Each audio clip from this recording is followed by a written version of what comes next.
Oh, it automatically tweets for me. Hello, everyone, and welcome to the comment section on Haps TV. I'm your host, Shivani Prasad. I'm very excited to have you here for this episode with my friend Jeffrey Doucette. On the comment section, we debunk, explain, review, and answer questions about comments left by people on your favorite social channels. Are these comments true? Should they be making you question your beliefs? Well, we talk to experts to get you the answers that you need. So thank you so much for joining us today on the comment section. Oh, I don't know why it's not playing. Give me 1 second.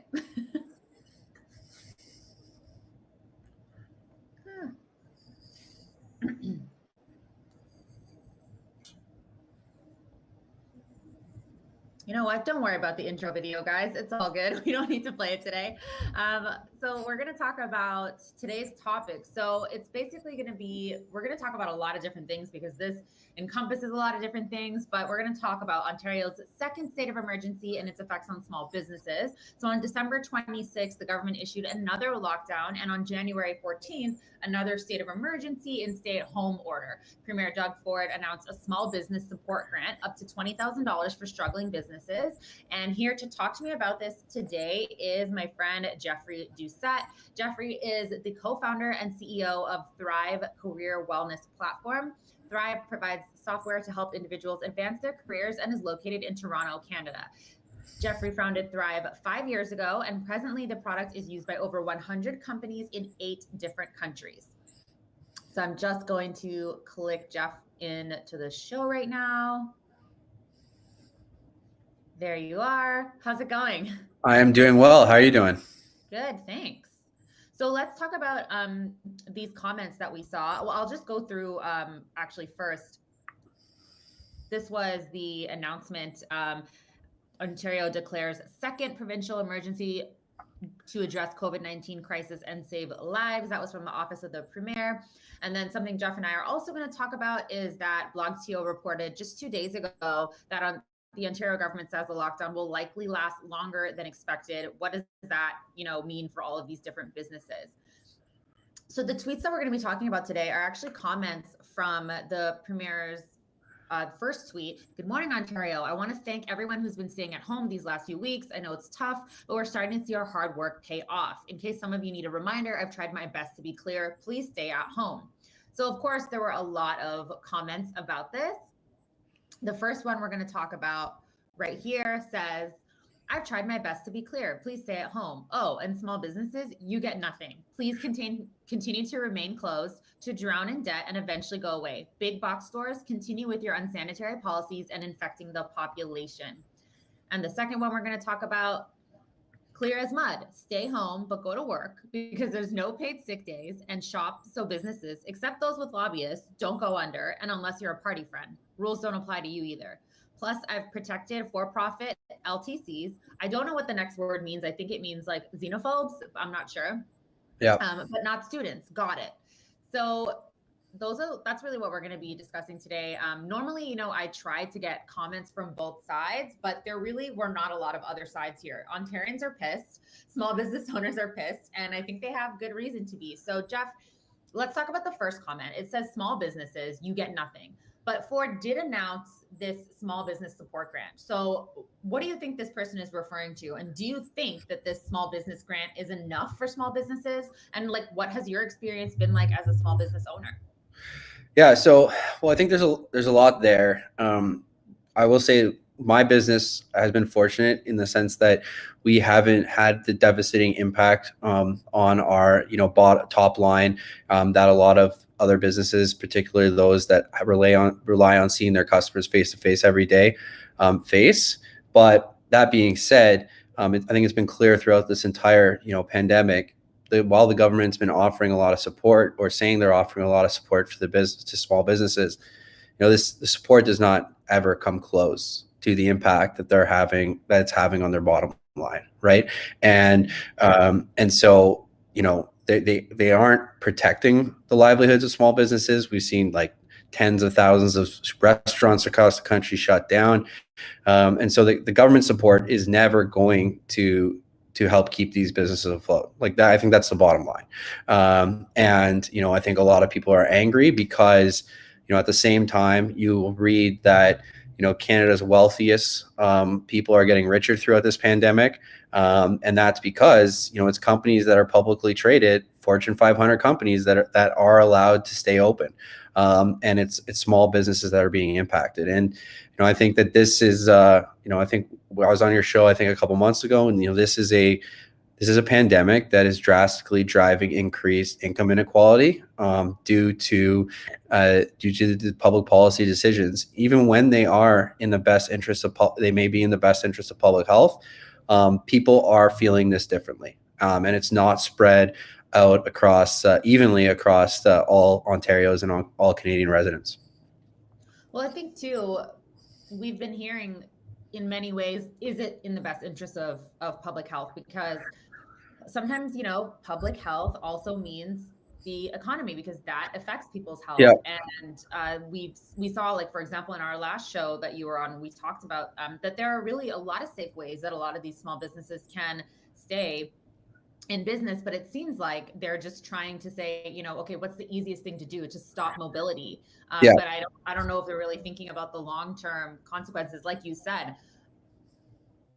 Grants or not, it's not going to make up for it, right? For sure. And like every decision has trade-offs. I was reading a really sad article the other day about the Children's Hospital of Eastern Ontario, which is the Children's Hospital in Ottawa.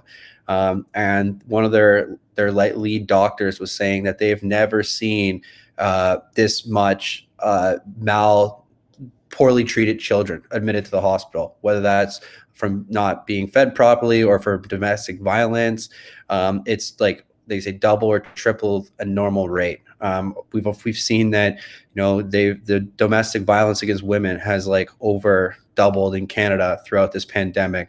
Overdoses from opioid use and drugs are up, and so decisions have consequences, and decisions that politicians make have impacts. And I think what a lot of entrepreneurs feel is that a lot of these decisions, the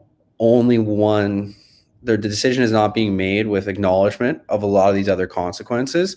And these decisions seem very, very insulated in a way. And what have you been seeing with, Thrive obviously operates in a number of different countries. What have you been seeing in those different countries in terms of how COVID-19 is affecting their employment, unemployment? Yeah, so that's a really interesting question. And we're fortunate to see a pretty broad set of economic conditions. And so just to give context to your viewers, our product operates in Canada. We have a distribution partner in Australia. We have customers in the United States, and we're a fair bit of customers in Europe. And the answer to your question is it's really all over the map. And so, the country that I think did the best job of handling this is Australia. And they had sharp, very hard lockdowns to start COVID. And at the time, talking to my colleagues in Australia, they were really frustrated. Like, you guys are able to go out to dinner. We're locked in. And they did these really brutal lockdowns for 60 days that were actually true lockdowns. Like in Canada, we have never done a real lockdown. We are not in a lockdown right now. Like it is an abbreviated stay-at-home order. It's not a lockdown. Whereas in Australia, they were in true lockdowns. It was everyone in the economy felt it the same way. They were told to stay at home, and now they're going to sporting events. They're going to concerts. They defeated COVID, and their economy has come roaring back. When I look at the impact of it, I think it is a lot easier to sustain as a population. A brutal 30 to 45 day lockdown that is no doubt going to be miserable than 10 months of shit, which is where we're at, right? Prolonged, unending shit that is, difficult to deal with a lack of clarity as to when things will get better. And so you really see that. That said, on the other side, a lot of our European partners are really in the same boat as us. Right. So this is not unique to Canada. it's not unique to Doug Ford. People who hate Doug Ford might think that, Ontario is doing the worst job. We're just doing just as bad as a job as a lot of governments. And it's really too bad to see. Yeah. Well, let's look at the second comment here. I'll just bring it up just underneath us. I think this is pretty indicative of how a lot of people are feeling. Oh, sorry. Was that the same one I clicked on before? Nope. Yeah. Nope. That's the second one. No. Yeah. Okay. Yes. Yeah. Clear as mud. Stay home, but go to work because there's no paid sick days, etc. I know paid sick days has been a pretty big conversation. Yep. It seems to be referring to the fact that there are many contradictions to what the government is saying. So they want people to stay at home. They're not offering paid sick leave. They do want you to shop and support local, but larger companies are like many large companies are lobbying for more support. Yeah. They want us to follow rules, but their party friends or those in government don't have to follow those rules. We've seen numerous members of this administration going on vacation to different islands, going to their cottages or leaving, essentially not following a stay-at-home order. Yeah. And it does mention the protection for-profit long-term care homes, which we've been seeing a lot of activism around that as well. Yep. So there's a lot here, and I think you're in a really unique position. So I would love to know your thoughts on this. Yeah, so I could spend probably 30 minutes talking about this comment in general, but why don't I'll give you a good example of how it impacts us as a business. So as I said, we're predominantly we're a digital software company. We have employees across Canada that we've been working remotely for 10 months now. That said, when the government announced that there was a lockdown and you weren't supposed to leave home unless for essential services, we had no idea what we were allowed and not allowed to do. And we should be a very simple case, right? But then at the same time, there's a lot of practical things involved in running a company that we still find ourselves having to go into the office. For example, we have customers, even though we ask them to, they'll still pay us by check. So need to go into the office, need to deposit those checks at the bank. We get payroll information delivered to the office. The government that is telling us to stay at home, they mail checks to you. You are not allowed to communicate with the CRA via email, and they're telling you to stay at home. So they're sending stuff to our office. We couldn't figure out if we were allowed to go into the office or not. The Ontario government did not say if we were allowed to or not. We ended up following on the federal government's rules that said you could go in the office for payroll, accounting, bookkeeping, all these reasons, but it was not clear. It was as clear as mud, as our friend there said on Twitter. And so that's extremely frustrating because we can't even get clarity from the people that are enforcing the rules. Then we take this a step further and we're told that the police is going to be the ones making decisions on the spot, whether that's essential services or not. So we've given we can give our employees letters saying that they're going around. And we're also told, we heard that the Prime Minister said that he's hiring private security to be going around and checking to see if people are following post-travel quarantining. This is the same Prime Minister that went to an anti-police protest in July, who is now saying that he wants to hire private security guards. And so, there's just like massive contradictions. And at the end of the day, the trust in government has just plummeted. And that's what I think that this tweet really highlights is like, instead of jumping in and talking about it, trust has fallen. There's a global PR firm called Edelman that does a trust survey. And actually globally now in Canada as well, people trust companies more than they trust government. Government trust has fallen. And that's a really sad thing. But people have lost confidence in government. And even when it might be the right decision, trust has fallen so far that I think the government's having a really hard time getting buy-in from any of their citizens. Yeah, I think it's going to be really difficult to move past this federally, provincially as well. It's, like you said, a difficult situation. Our politicians are not the only ones facing it. Like you said, they're definitely anyone who's in office right now it's very difficult. However, I think this is a test of do you know what you're doing?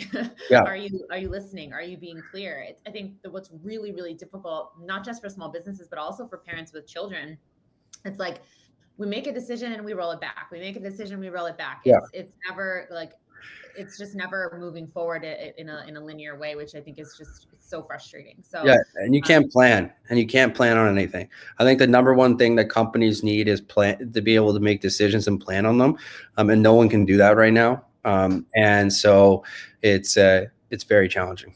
Well, one thing I wonder is if, when this pandemic happened, I was mostly in New York Yeah, for March and April. And what I noticed, and something that really always stuck with me, was when, Dr. Fauci would always be on the news and he would say, when you think you're on track with this virus, you're 2 weeks behind. And yeah. I often wonder if the Canadian government, federally and provincially, thinks of it that way, because it doesn't seem like they do, and we always seem to be making decisions and then pulling back all the time. Oh, for sure. And I mean, at the end of the day, people can blame politicians a lot, but I think what we've also learned is that a lot of our government organizations are not set up for success or to even do their job very well. And like, for example, last week, the Ontario government announced that they had misreported the number of people they were vaccinating. Like they misreported it. Like that shouldn't be happening. Yeah. Like that seems like a fairly important part to running a vaccination program, which is counting the number of people that you vaccinate. And like, again, we can harp on the politicians, but like Doug Ford is not responsible necessarily for counting vaccinations.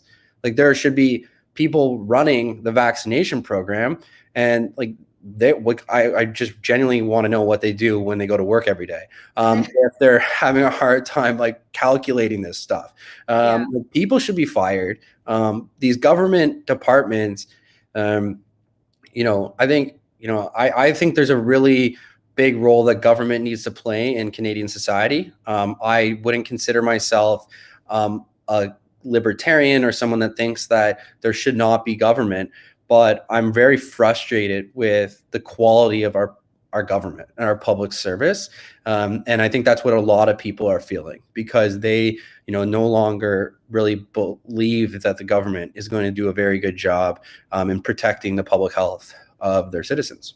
Yeah, and I think it's sometimes when we compare ourselves to the US, a lot of times we think, well, if we're doing better than them, Yeah.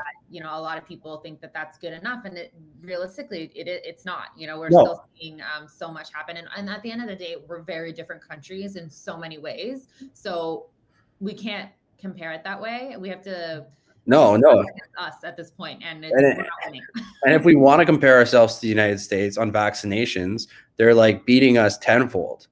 So you know what I mean? At the end of the day, the Donald Trump administration, which I think was like an awful government, had a vaccination program that was rolling out more vaccines than Canada when he left office. And that's awful. It's embarrassing. Yeah. These guys don't even believe in the virus, and they are vaccinating more people than us. And so like, it's really sad. Yeah. Let's talk about the future. Just moving forward though. What do you think we should do as someone who, you don't really have, like you said, you're in sort of a unique position. What do you think we should do to protect small businesses moving forward? And what is, like, I know you've already said, really small businesses want the opportunity to plan. Yeah. So I know this question may be difficult because you may not have the opportunity to plan right now, but what is the plan for Thrive? I'm just going to repeat that because I added things to it, but what do you think we should do to protect small businesses moving forward, and what is the plan for Thrive? Well, I think, again, so what's been shocking that we also haven't done is we have no, rapid testing. We have no, rollout strategy. And so even once we get into a vaccinated world, where we start to have more of our population vaccinated, not everyone's going to have the vaccine right away. Governments, I think, are going to have a hard time getting everyone to get vaccinated. But companies need to have the ability to test their employees and ensure that people coming to work aren't carrying the virus. I saw yesterday that a number of major employers in Canada are taking this into their own hands, and they're starting to organize rapid testing programs. These are like employers representing like 300,000 employees. It's an initiative driven by the University of Toronto Creative Destruction Lab. And like that needs to be in place for employers. Like employers need to understand how they can implement rapid testing. How can we make testing available? How can we safely open our businesses? Because we can't be dealing with this like flux of until like 100% of the population is vaccinated, because that could be 18 to 24 months from now, right? I mean, and like we need direction from governments, and we need to understand how to implement that. Rapid testing is available. A lot of areas in the world are doing it, but we are not doing any rapid testing in Canada. It's not perfect. It's not the same as a nose swab, but it can give people a lot better peace of mind to start, rolling the economy out. So like that's, I think, the question. The answer is until we get a full vaccination program running as employers, there needs to be a way to test and monitor the virus in real time than there is right now. And that's like, I think, the only option. Yeah. And so are you guys basically just waiting for that to happen? Yeah, we are not, Air Canada, so we don't necessarily have the resources at our disposal to start looking at doing rapid testing, but we would certainly welcome it. And I think then, as well, like that's the, employers also need some guidelines for that, right? Because as an employer, you have a lot of, there's a lot of legal risks right now. You can't tell your employees to do certain things. You can't tell people to come back into the office or travel for work or all of that. And we are going to deal with a lot of gray areas over the next 18 to 24 months. And employers need that direction, because ultimately there's a lot of liability on our end. I read like there's, and so that's I think what needs to happen. Yeah, definitely. Well, thanks so much for your insight, Jeff. We're so happy to have you on the show as usual. I'm just going to pop up on here your social media handles for you and for Thrive. Whoopsies. Sorry, there we go. No problem. So it's Jeffrey_Doucette and at Thrive My Career for Thrive on Twitter. Go ahead and give Jeff and his company a follow. And I hope we'll be able to have you on again. I hope it won't be for a third lockdown conversation. Yeah, I know. Maybe next time we'll be able to do this in person. Yeah, maybe. Well, have a good night, Jeff. Thank you so much. All right, I'll talk to you later. Thanks. See ya. Bye. Don't forget, you can always send in any comments that you want us to discuss on the show by DMing me on any platform. The comment section will be live every Saturday or Sunday. We're changing it up now. We're trying to see which day and what time slot's going to work better for us. So just keep posted with I'll do an upcoming post on HAPS, and I'll always announce the time that we're going to be on right here on HAPS TV. Thanks for joining us from Mississauga, Ontario.